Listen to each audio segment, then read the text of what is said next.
dropped out of high school, and the father's grandfather was a Quaker minister, and he had big plans for his grandson, and he didn't want him to marry her. This is in New Jersey.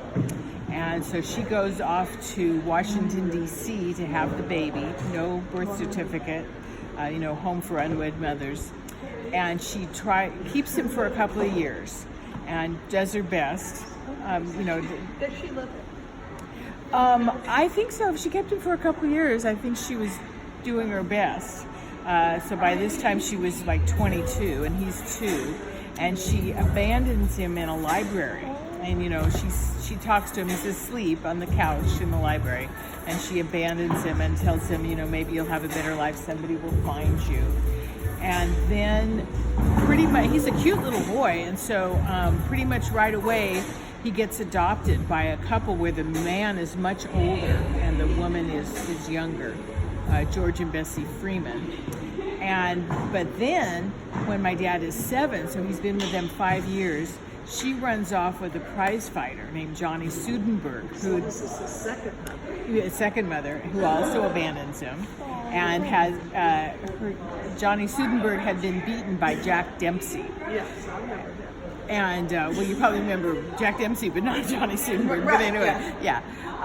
And so then he stays another 5 years with the adoptive father, and by this time it's Prohibition, and George has a still, and my father is the lookout and the still runner for him, and it's pretty dangerous work, because it's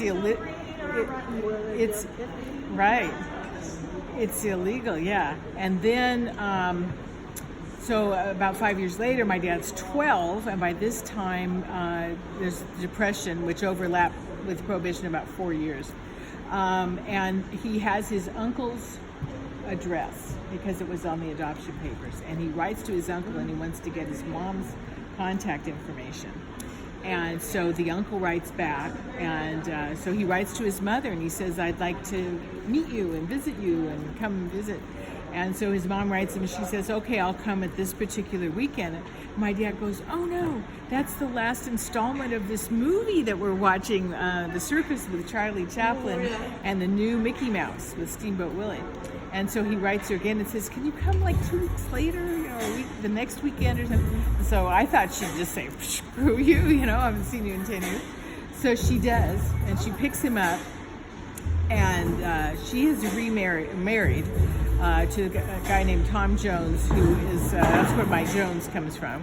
And he's a farmer in Hiawatha, Kansas. And he never goes back to George Freeman, the still runner. And my grandmother is a Sunday school teacher. They're strict Methodists. No card playing, no dancing, no, drinking, no, all kinds of stuff. But and my dad is small. He's not the size of the big farm boys. But my step grandfather is still proud of him and ends up putting him through college in speech and drama, which I thought was so amazing because it's not even anything practical like farming or something. Okay, step grandma. And this is your step grandfather and the real grandmother, his real mother. And so he gets a bachelor's and master's in speech and drama, and then he goes off to teach at a Catholic high school with nuns. And he gets engaged to the girl who's the French teacher. She's not a nun, fortunately. And then,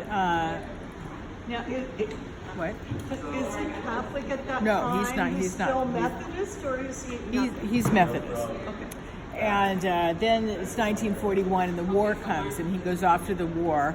And because he's educated and not very, he's a typist and does office things. He doesn't, not in combat. But so 1945, he comes back, and his mother's pushing him to get married. He's now like 32 or something, and so that's old for those days not to be married. But they understand about the war. But he goes up to see his fiance, and they mention, conversion classes and, meeting with the priest and all that. He's like, what? and he wants to go to Stanford and get his PhD on the GI Bill, go to California, and his fiance wants to stay in the Midwest with her parents. And so there's this big fight. And he goes off to try to get a ride to go across country, and he answers a newspaper ad. And it turns out they're gangsters on the lam. And he knows they're bad people because they're playing cards and they're drinking and they're gambling in the back seat, you know. So the police arrest them, catch them and arrest them, and then they take one look at my dad and they realize he's not in with the gangsters, you know, so they let him go. But he's gotten to know them a little bit and he feels guilty, doesn't want to leave, but finally he's like, you know, they're going to be in jail and I gotta get to California. Yeah, right. And then he gets to California, and it turns out that the program he applied for is speech, but it's not speech and drama, it's speech pathology. And he's like, what? Again. So he has all this crisis and torment about whether he's going to do that or not. But they said, you know, the soldiers are coming back from the war with brain injuries and they need this and you'd be helping them. And he decides that a lot of his buddies were killed. They were talking all about their dreams and stuff, and they were killed, and they don't get to do it. So he should do it, you know, and help them. And so he goes to school, gets his doctorate, and he would never ask a woman to dance who was sitting down because she'd stand up and maybe be taller than he was. So my mom stood up in church to announce a dance or something, and so 3 months later they were married. Yeah, was the right height. Yeah, right. He was very self-conscious about his height. So, and then, you know, he got teaching jobs, and I was born, and so he overcame his background of illegitimacy and abandonment, adoption, abandonment, and lack of education. And what he did he became a professor at Sac State eventually. And he said that not everybody wants to write a thesis. So he set up a program at Sac State where you could do like a practicum or something instead of writing a thesis. And That's the way the art department is. And so the students are grateful that he did that. And he he was in place, he was still in place at Sac State. They moved to Ashland. The last 10 years he lived in Ashland. He did Scrooge. Oh, yeah. And there's a movie called Prelude to a Kiss. Oh, yes, I love that movie. And he played the older man. I've in seen that. it. I love him. Yeah. He's totally... All right. So then, so he died in 1998, 2 weeks after my daughter graduated from college. He had driven all the way down, but he had some kind of phlegm or something. I thought it was his lungs or whatever, but apparently it was heart. It was heart. Yeah, he would cough and hold himself against the wall and stuff. So I thought that was a pretty amazing trajectory of his life. An amazing trajectory. Is it a real story? The gangsters are real. The fiance is real. Yeah, so The only I had to only invent. a little bit embellished. I had to invent a childhood friend because he's not supposed to talk to himself. He's not supposed to be no monologues. That's why So you have to have the childhood friend for the dialogue and an ally.